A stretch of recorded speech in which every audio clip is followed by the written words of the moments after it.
Bismillahirrahmanirrahim. Assalamualaikum warahmatullahi wabarakatuh. Selamat berjumpa kembali anak-anakku sekalian di mata pelajaran ekonomi khusus untuk materi tentang ketenaga kerjaan. Berikut akan Ibu mulai presentasi mengenai materi ketenaga kerjaan.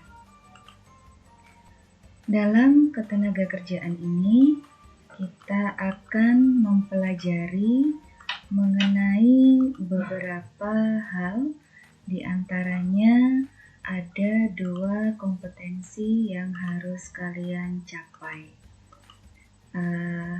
Di dalam PowerPoint yang akan Ibu tampilkan, berisi beberapa hal, yaitu yang pertama Ibu akan menyampaikan kompetensi dasar, yang kedua tujuan pembelajaran dari pertemuan kita, kemudian yang ketiga paparan materi, yang keempat penutup, dan kelima adalah sebagai ucapan terima kasih. Baik anak-anakku sekalian, kita akan membuka slide selanjutnya, yaitu yang berisi tentang kompetensi dasar.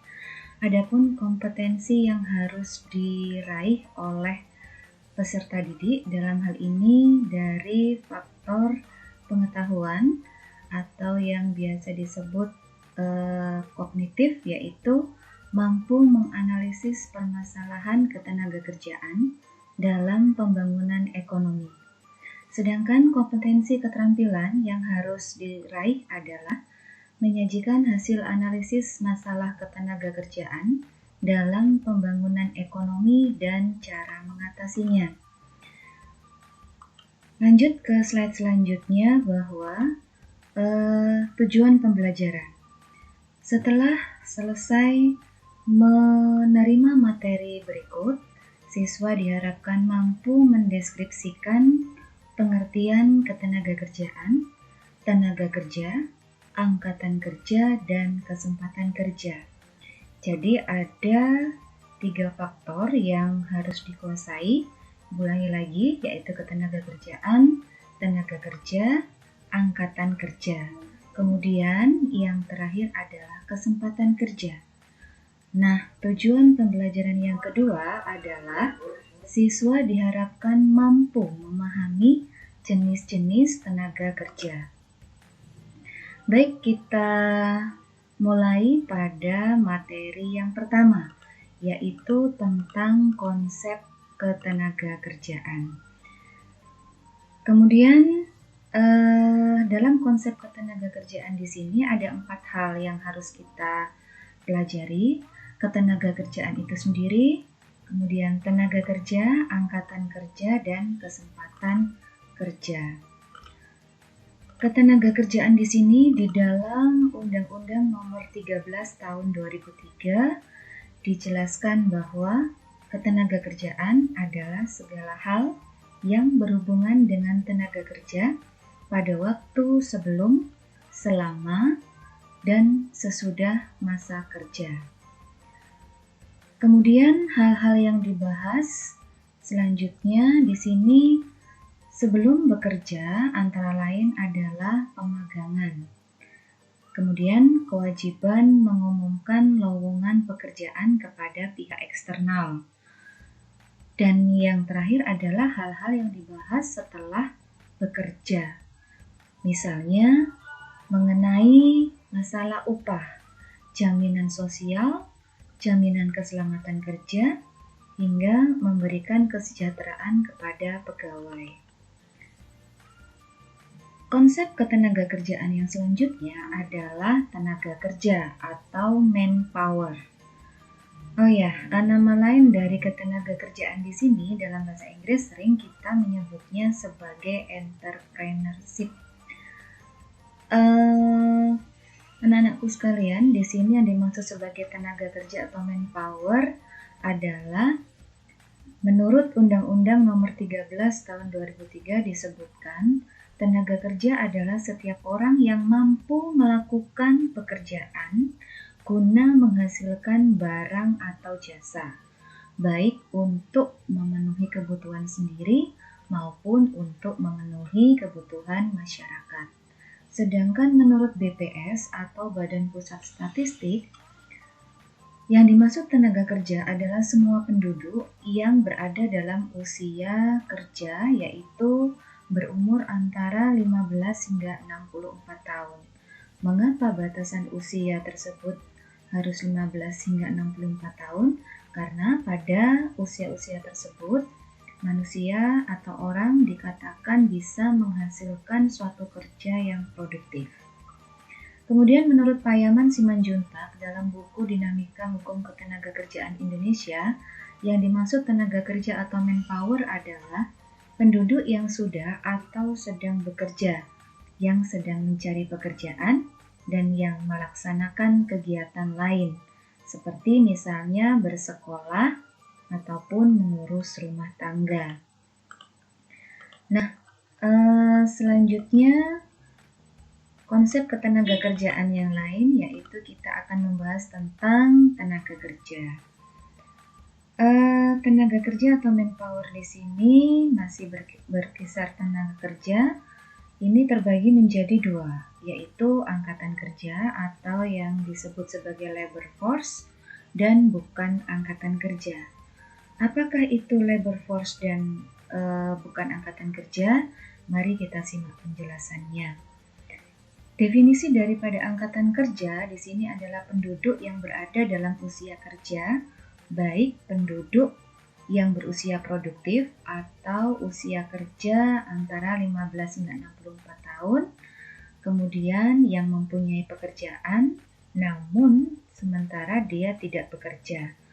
Dalam hal ini, angkatan kerja itu termasuk juga di dalamnya adalah pengangguran atau kita sebut sebagai unemployment.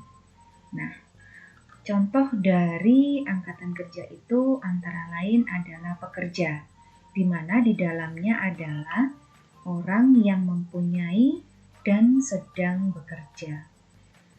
Contoh yang lain yaitu pengangguran. Pengangguran di sini di dalamnya kategorinya adalah orang yang tidak dan sedang mencari kerja. Jadi pengangguran itu termasuk di dalamnya adalah orang-orang yang benar-benar tidak mempunyai pekerjaan dan orang yang sedang mencari pekerjaan. Kemudian jenis tenaga kerja yang kedua yaitu bukan angkatan kerja. Definisinya adalah penduduk usia produktif atau usia kerja 15 tahun ke atas yang bersekolah atau kuliah.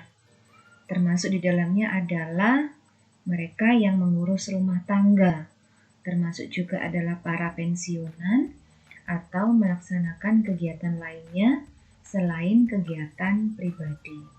Nah, contohnya di sini adalah mereka yang termasuk angkatan kerja tetapi bukan angkatan kerja adalah pelajar atau mahasiswa, kemudian ibu rumah tangga, pensiun, dan penerima pendapatan yang lain. Kita lanjut konsep ketenagakerjaan yang lain adalah di sini kalian perhatikan ada TPAK. Nah, apa TPAK itu? Mari kita lihat penjelasannya. Poin pertama di sini menjelaskan bahwa jumlah angkatan kerja yang berperan aktif dalam kegiatan perekonomian. Nah, berapa jumlah angkatan kerja yang berperan aktif dalam kegiatan perekonomian ini? Kita bisa menghitungnya dengan rumus TPAK ini. Nah, poin selanjutnya adalah tingkat partisipasi angkatan kerja merupakan persentase perbandingan jumlah angkatan kerja dengan jumlah penduduk usia kerja. Nah, ini yang dimaksud jumlah angkatan kerja dibagi jumlah penduduk usia kerja. Nah, usia tadi atau usia kerja kan usianya antara 15 hingga 64 tahun. Adapun menghitung TPAK, manfaatnya adalah untuk mengetahui keterlibatan penduduk yang aktif dalam kegiatan menciptakan barang atau jasa suatu negara. Nah, rumus TPAK ini, anak-anakku, angkatan kerja dibagi penduduk berusia di atas 15 tahun kali 100%. Ini adalah berdasarkan versi dari BPS atau Badan Pusat Statistik. Oke, kita lanjut mengenai kesempatan kerja. Ini konsep ketenagakerjaan yang terakhir. Apakah kesempatan kerja itu? Di sini dikatakan bahwa suatu keadaan yang menggambarkan ketersediaan lapangan kerja untuk para pencari kerja. Secara umum, ini juga bisa diartikan sebagai jumlah tenaga kerja yang dapat berkontribusi aktif dalam perekonomian. Sering kita menyebutnya bahwa kesempatan kerja itu adalah nama lainnya lowongan kerja. Nah, kesempatan kerja itu sendiri dikelompokkan menjadi dua jenis, yaitu kesempatan kerja permanen dan kesempatan kerja temporer. Bedanya apa? Kalau kesempatan kerja permanen adalah kesempatan kerja yang memungkinkan orang bekerja hingga pensiun atau tak mampu lagi bekerja. Jadi hingga ia memasuki usia senja. Misalnya di sini adalah orang-orang yang bekerja di instansi pemerintah atau swasta yang memiliki jaminan sosial. Contohnya adalah orang yang bekerja atau berprofesi sebagai TNI, Polri, ataupun PNS. Kemudian kesempatan kerja temporer atau sementara adalah kesempatan kerja berjangka waktu. Sistem kerja ini seringkali digunakan oleh instansi swasta yang menggunakan kontrak atau perjanjian kerja. Kadang kita menyebutnya adalah dengan sistem outsourcing. Baik, untuk kesempatan kerja ini ada rumus yang nanti harus kalian pahami, yaitu di sini ada TKK. Kalau tadi mengenai angkatan kerja ada TPAK, kalau kesempatan kerja atau demand for labor ini kita kenal dengan rumusnya TKK. TKK ini kepanjangannya dari tingkat kesempatan kerja. Adalah persentase peluang penduduk usia kerja yang termasuk angkatan kerja untuk bekerja. Tingkat kesempatan kerja menggambarkan kesempatan seseorang untuk terserap pasar tenaga kerja. Adapun rumusnya adalah orang yang bekerja dibagi jumlah angkatan kerja dikali 100%. Nah, materi yang kedua di sini akan kita bahas, yaitu mengenai jenis-jenis tenaga kerja. Mengenai jenis tenaga kerja ini bisa digolongkan menjadi 3 kategori, yaitu berdasarkan kemampuan, berdasarkan sifat, dan berdasarkan hubungan dengan produk. Apa saja ketiga jenis itu? Mari kita lihat satu persatu. Nah, yang pertama, tenaga kerja berdasarkan kualitas atau kemampuan. Ini ada 3 jenis.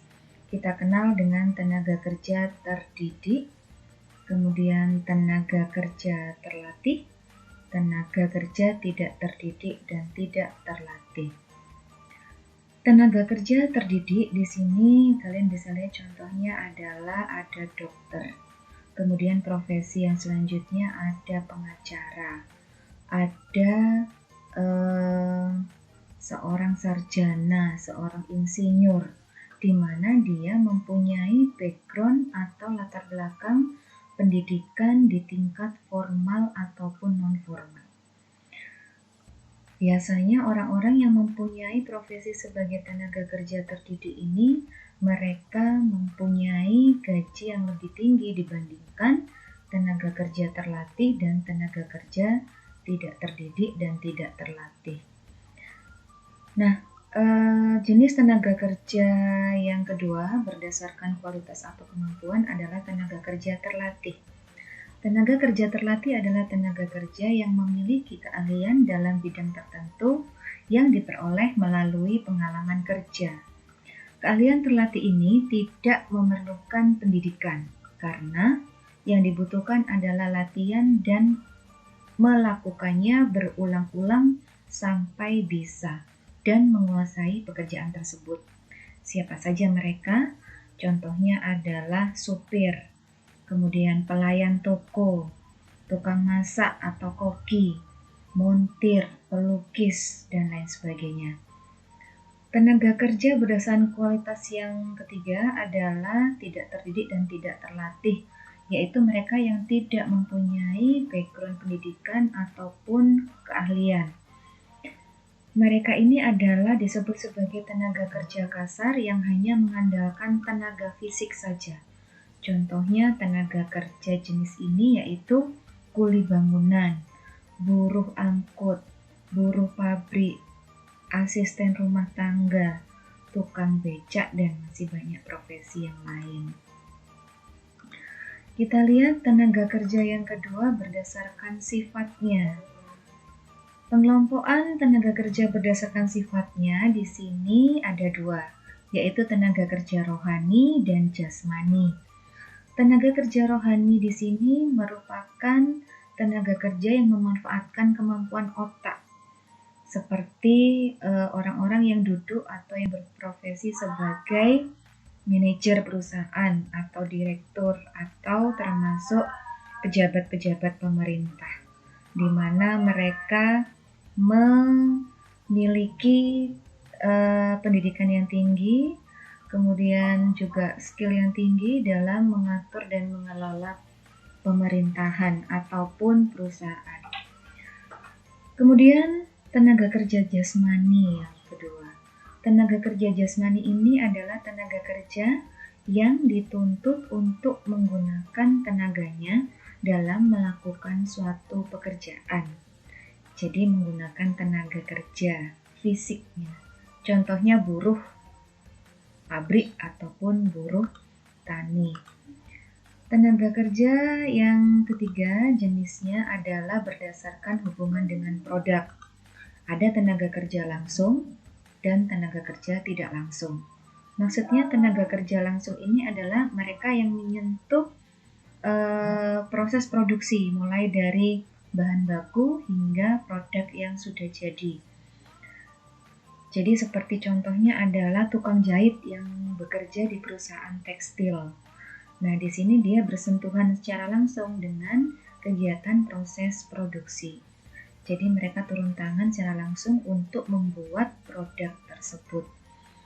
Kemudian tenaga kerja tak langsung seperti direktur, manajer, supervisor. Ini mereka cenderung memiliki tugas yang lebih ringan secara fisik, tetapi tugas atau tanggung jawabnya lebih besar dibandingkan tenaga kerja langsung. Otomatis di sini gajinya lebih besar daripada tenaga kerja langsung. Nah, itu anak-anakku sekalian mengenai materi ketenagakerjaan. Dua materi yang kita bahas yaitu mengenai konsep ketenagakerjaan dan jenis-jenis tenaga kerja. Sebelum Ibu mengakhiri presentasi ini, pemaparan ini, di sini ada pesan sedikit yang Ibu sampaikan. Ada sebuah ungkapan bahwa hadiah tak selalu terbungkus dengan indah. Kadang Tuhan membungkus dengan masalah, tapi di dalamnya tetap ada berkah. Baik, itu yang bisa Ibu sampaikan. Terima kasih bagi yang sudah mendengarkan. Semoga pemaparan ini bisa memberikan manfaat untuk Anda semua. Terima kasih. Assalamualaikum warahmatullahi wabarakatuh.